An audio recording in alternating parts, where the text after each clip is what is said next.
Bonjour, je prie que le Seigneur puisse vous faire du bien ce matin par la lecture des Saintes Écritures. Nous sommes ce matin dans Jean chapitre 13 et je vous lis à partir du verset 21.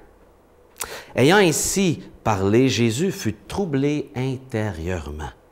Eh oui, Jésus, comme chacun de nous, pouvait être troublé intérieurement. Pourquoi? Il déclara solennellement, en vérité, je vous le dis, l'un d'entre vous me livrera.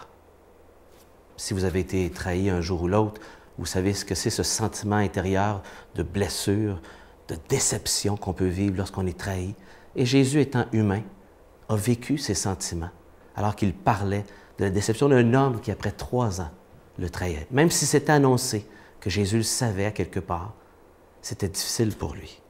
Et il continue. Les disciples se regardaient les uns les autres, se demandaient de qui il parlait. L'un des disciples, celui-là même que Jésus aimait.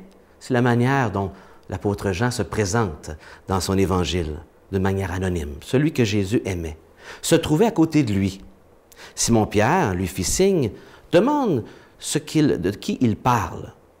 Se penchant alors vers la poitrine de Jésus, le disciple dit, « Seigneur, qui est-ce? » Jésus répondit, « C'est celui que je donnerai la bouchée que je vais tremper. » Sur ce, Jésus prit la bouchée qu'il avait trempée et le donna à Judas Iscariote, fils de Simon.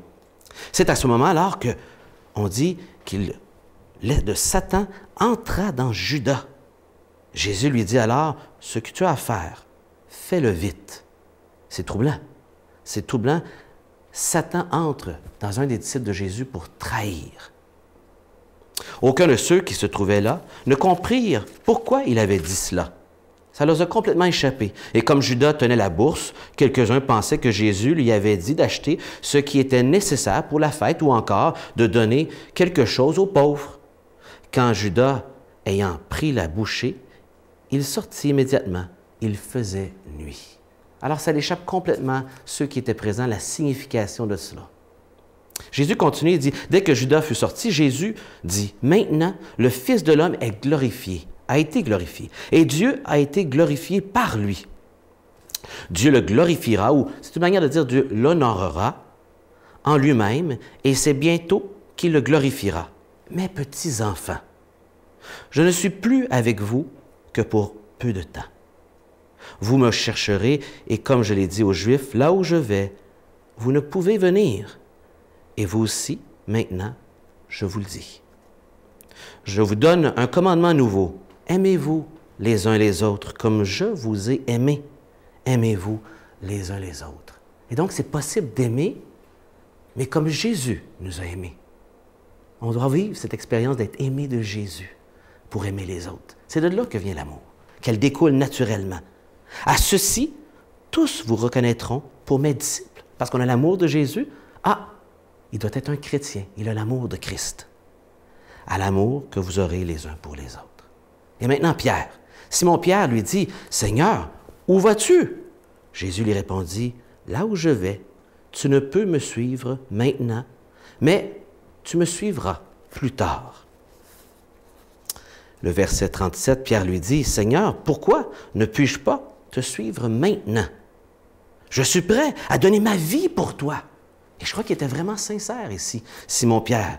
Jésus lui répondit, « Es-tu vraiment prêt à donner ta vie pour moi? Eh bien, je te le déclare, c'est la vérité.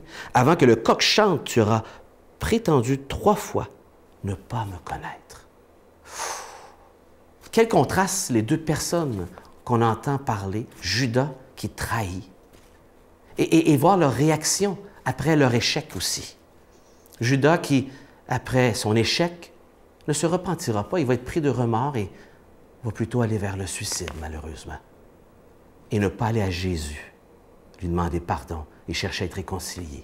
Et on a Pierre ici, tout confiant, tout pimpant, « Jamais, Seigneur, je te trahirai », et qui est confiant, qui est prêt à mourir pour lui, et qui va se planter, en bon québécois, tout aussi fort, en faisant croire qu'il ne le connaît pas, et même en jurant, en blasphémant pour être convaincant.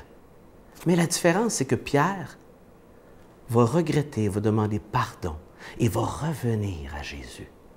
Vous savez, le remords, s'il m'éloigne de Jésus, n'est pas le remords désiré par Jésus. Le remords que Dieu permet dans la conscience de l'être humain l'invite à venir à Jésus pour trouver la paix.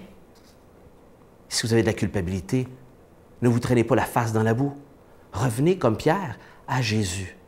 Jésus dit ceci dans un autre livre, dans Luc, qu'il avait prié pour Pierre et qu'il lui donnait la force pour passer à travers cette épreuve. Et j'aimerais vous dire ce matin que peu importe la difficulté que vous avez en lien avec quelque chose d'extérieur ou avec votre foi, le Seigneur est là pour nous et t'accorde, demande-lui, t'accorde l'aide pour passer au travers. Si tu te tournes vers lui, que tu lui tends la main et que tu prends sa main pour passer à travers, plutôt que de le faire de tes propres forces, qui peut mener à une solution destructrice, comme celle de Judas. Suivons l'exemple de Pierre et tournons-nous vers Jésus. Tourne-toi ce matin vers Jésus.